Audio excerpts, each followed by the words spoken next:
ride more vigorously, that lower handlebar position allows you to put more power into your legs because you're carrying more of the weight on your hands. I would say a great starting point is the handlebars, equal to the saddle height.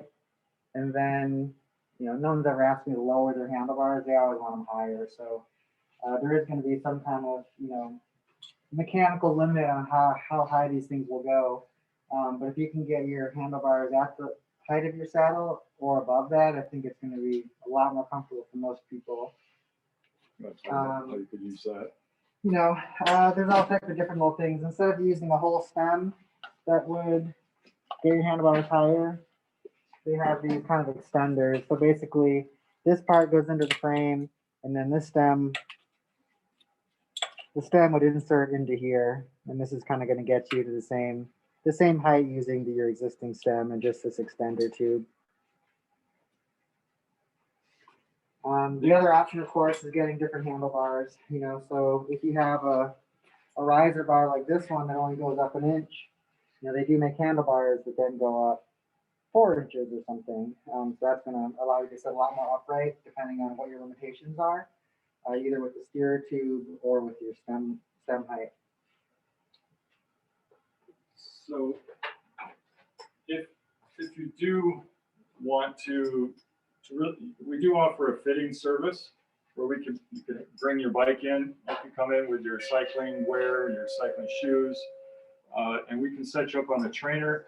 We also have a kit that allows us to mount this onto your stem or onto your bike and really dial in your handlebar position to something that would be comfortable for you. So we have this fancy kit, stem sizing kit, that can help us get to something that really fits you exactly the way you want. This adjustable stem is also another inexpensive way to figure out what angle you like. You can change the angle. You can mount this on your bike, and it's not terribly expensive. It's 25 bucks. And then once you find the approximate angle, and this doesn't really allow you to change the length like that fancy kit does, but you can at least use this to get the angle, and it does affect the height as well. And then we would recommend you replace this with a fixed length and angle stem instead of using this adjustable stem, because they do tend to loosen over time and get unsafe to use. If you really need to tighten these things. If you do have a bike with an adjustable stem, you got to keep tightening this quite regularly before it gets loose, because they all seem to get loose. So let's talk about other contact points, shoes and pedals. So we touched briefly on the pedals. We talked about pedals a little bit. So a lot of people use clipless pedals or clipped-in pedals. They refer to them differently. The old school pedals, like this, is what was referred to originally as a toe clip pedal. So your foot would go into the pedal, and that clip would hold it in the straps. The strap would be tightened, and this was basically really popular with racers and tourists that really wanted to be sure that their foot would not come off the pedal. So this was referred to as a toe clip. And so when these came out where there's no clip, that's where they get the term clipless. So you do actually, on the bottom of your foot, on the bottom of your shoe, there's another corresponding piece of metal that goes into this, and you step down and it clicks in, so it locks you into the pedal. And to get out, you want to practice. If you aren't not used to it, you should practice at low speed, maybe in a parking lot. You just kind of twist your foot to release it and to get out, kind of like downhill ski boots, where if your foot twists to the sides, it pops out. This is a kind of a nice combination pedal that it has the ability to be ridden with normal shoes on this side. So it gives you both the clip-in or clipless and just a basic platform pedal. So it's a nice combination pedal that Shimano and Welgo make. maybe some other companies as well. So it's a good way to go. If you're maybe you only have one bike, and sometimes you just want to use normal shoes to go out for an evening on the town or go to the local ice cream shop or bar or what have you. That's a good way to go. There's lots of other types of pedals. And there's a school of thought that if you always ride clipped in, that can lead to some sort of repetitive use injuries in your knees and ankles. So some people only ride on platform pedals, kind of like what Aubrey has on this bike and what are on the green bike, so that your foot position can move around and not always be locked into one position. And that's been shown by some people that it can be a more comfortable way to ride for many years with less knee injury or possibilities of knee injury. So that's a little bit. Any questions at all from anyone on pedals out there? Nope. All right. And let's see. So we talked about tires. These 3-4 bikes you see here, starting with the old school bikes, the thought was the skinnier the tire, the higher pressure the tire, the faster thing you would go. And that's true when you're on a very controlled, smooth surface, like a brand new asphalt road or a velodrome or a track, where the surface is really smooth, then skinny, high pressure tire is going to give you, it's going to be lighter for one thing. The weight is a big factor, but that's where you're going to get the most performance out of a high pressure skinny tire. Around Michigan, a lot of you people here today are from Michigan. We've got awful roads. The roads are very beat up and pretty bumpy, and that's where a fatter tire bike like these two, they're starting to become more and more popular. It's pretty much all over the country. More and more people are riding on roads that are pretty rough or gravel to get away from car traffic. They go onto more gravel roads to get less car traffic.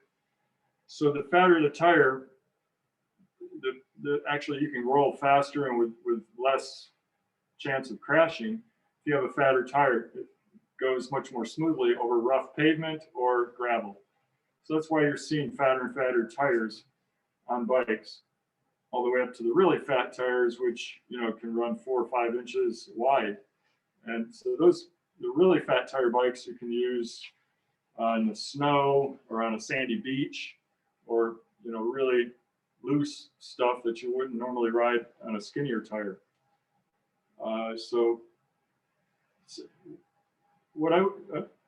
if you come in and you have an older bike, even like this, like an older road bike or a touring bike, you can sometimes put fatter tires on them to make them more comfortable and more practical for riding around our beat up roads around here. So if you want to make your current bike more comfortable overall for longer rides, getting a fatter, wider tire will make it more comfortable, and you can actually go faster on rougher pavement or gravel with a fatter tire. Run at lower pressure. You don't want to run a high pressure on a fat tire because it kind of defeats the purpose of the bigger, fatter tire. So most of these fatter tires you would run like 35 psi, 40 psi in a tire like this one or the green bike there. But every bike can have different restrictions here at the fork, and also down here. Right here will determine how fat you can go with a tire. And sometimes up here around the brakes will also determine how fat you can go. So you can bring your bike into a shop, any good shop, and just ask them and tell them you'd like the fattest tires possible for your bike. And you may be able to go up 1 or 2 or 3 sizes and just have a lot more enjoyable, comfortable ride. So that's that whole school of thought has changed dramatically over the last 10 years or so. Thanks to a guy who named Jan Heine up in Seattle. he publishes a lot of excellent research in the Bicycle Quarterly publication, which is a really good quarterly print magazine, quarterly. And he's done a lot of firsthand research into that. And so it's gone, the change in thinking has gone all the way up to the pro riders in the Tour de France and the pro Peloton. And they're riding fatter and fatter tires because he was able to show, primarily, this one guy was able to show through his research that a fatter tire can actually go faster than a skinny high pressure tire, especially on rougher road conditions or gravel. So what other things have we got to touch on? Let's see. Riding gloves, shorts, jerseys, and how those things Yeah. rider comfort. So we talked a little bit about gloves, padded gloves. I mean, obviously this time of the year you want longer gloves for the warmth, but we're talking primarily about warm weather riding, where you're doing longer rides and you're sweating more. I mean, you can sweat in the winter. I ride a little bit every day, and you can start sweating pretty quickly, even in the winter. But in the warmer temperatures, some people say, well, why do you wear special or those funny looking cycling clothes? Well, the clothing will breathe better, proper cycling shorts and tops. It breathes better, so you're not getting soaking wet with sweat.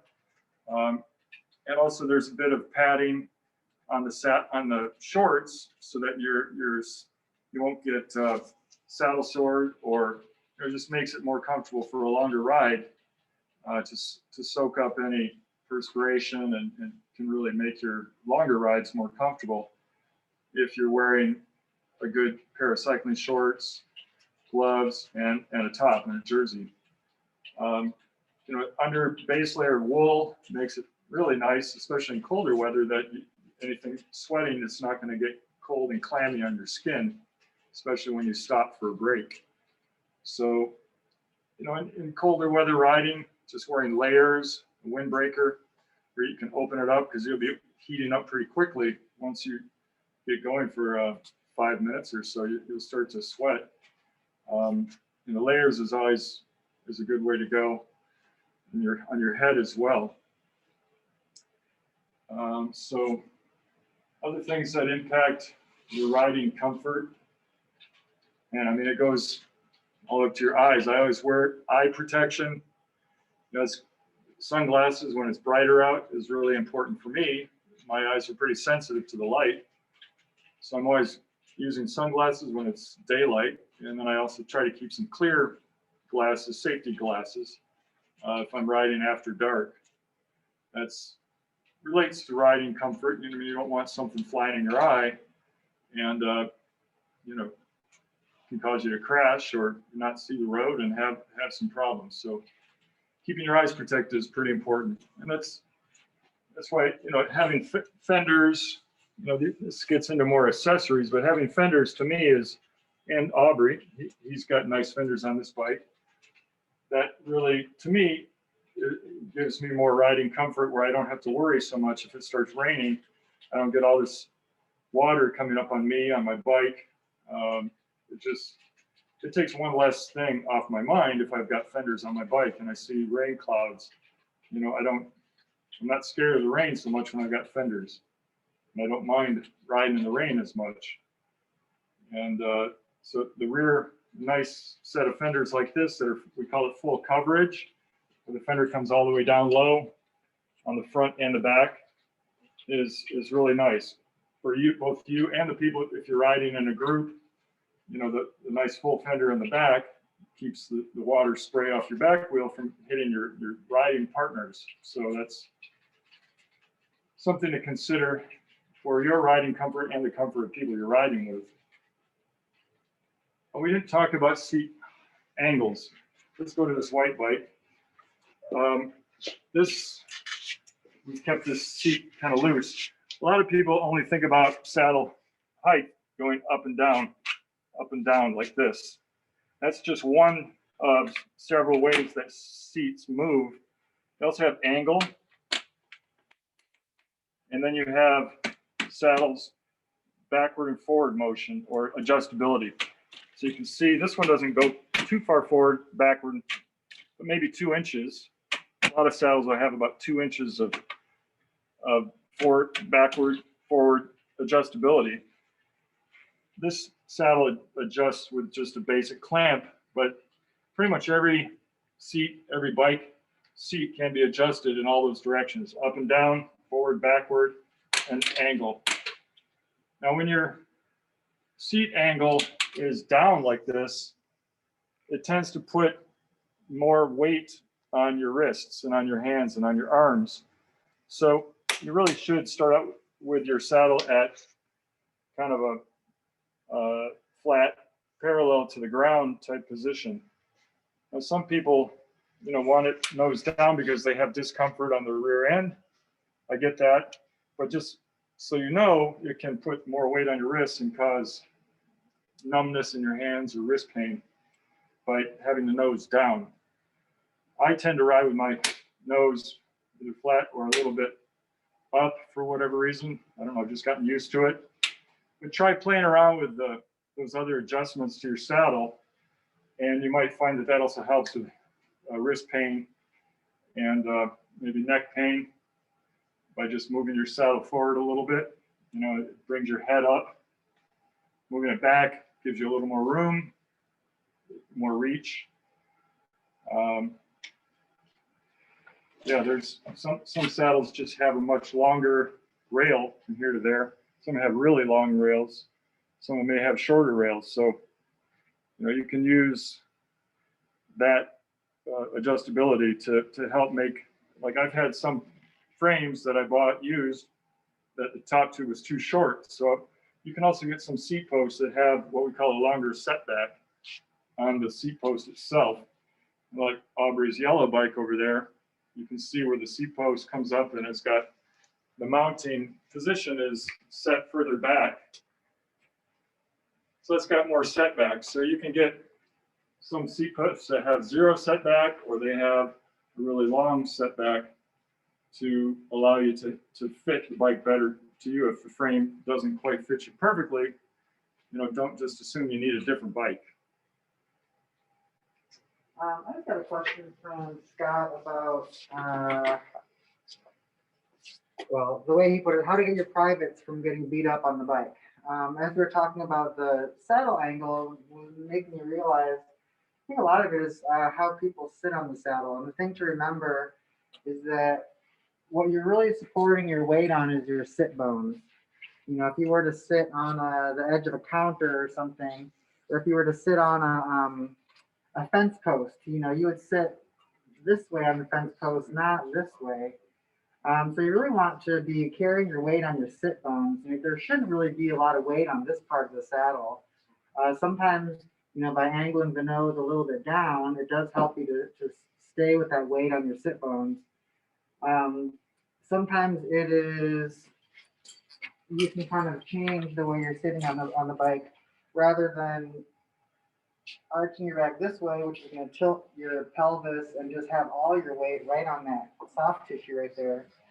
If you can, you almost end up kind of hunching your back or tucking your pelvis under, so you can really get your weight on those sit bones. I think a lot of times when I have mentioned that to people, they understand right away, like this is really the weight bearing part of your pelvis. This part of your anatomy is not designed to hold any weight. So sometimes the saddle can make a difference. A lot of saddles, we have them shown over here, do have like a cutout right here, which does supposedly relieve some pressure on that soft part of our anatomy. The noseless saddle that I showed that just sort of stops right here, that just kind of prevents that from happening at all. I rode one of those on this bike for quite a while, and I really enjoyed it. The nose of the saddle is really just to be able to, kind of guide your butt onto the saddle when you're standing up and sitting down. Sometimes when you're turning, or you can use this part of the saddle between your legs to control the bike a little bit. But you really should only be putting the weight on this part of the saddle with this part of your anatomy. Yeah, that's the best I can think of. Cycling shorts can be nice with the padded, the padded butt pad or whatever. What I have found to be really helpful is if you can get the seams out of the way. Like if you have jeans, they have all these seams all meeting right there. If you make some pants that sort of have like a panel in the middle, so it's like a seamless crotch. But usually like the less stuff you have bunched up under your body right there, that can really help. And it's good to know whether the pain is coming from chafing, and then the tighter fitting clothes can help because they're not rubbing all around on you. But also if there's a bunch of extra material, several layers of, underwear and shorts and pants and everything can just kind of make this part pretty uncomfortable.